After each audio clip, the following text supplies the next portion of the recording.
Nakuha ng mga otoridad yung 3 sasakyang ginamit sa pagtakas ng mga pumatay sa alkalde ng Gonzaga, Cagayan. Samantala, sa lungsod ng Cebu, isang automated teller machine o ATM sa loob ng isang ospital ang posibleng kinabitan daw ng tinatawag na skimming device para mapagnakawan. Nakatutok si Jam Sisante. Sa litratong ito, makikitang may nakadikit na tape sa ilalim ng card slot ng ATM sa loob ng Chonghua Hospital sa Cebu City. Ayon sa pulisya, posibleng doon kinabit ang skimming device para makopya ang mga detalyeng nasa account ng mga nagwi-withdraw. Agad sinuri ng mga kawani ng bangko ang kanilang ATM na hindi muna pinagamit.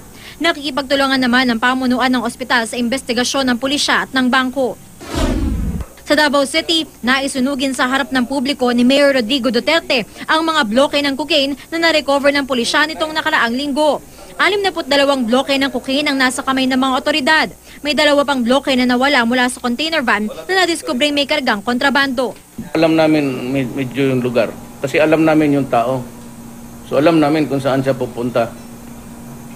But we are tracking PDEA and PDEA is tracking them. Na-recover na ng mga otoridad ang mga ginamit na getaway vehicle ng mga suspect sa pagpatay kay Mayor Carlito Pentecostes Jr. kahapon. Bukod sa pagsuporta ng alkalde sa black sand mining sa lugar, sinabi ng pulisya na isa rin sa mga posibleng motibo sa krimen ang programa ng alkalde kontra illegal logging.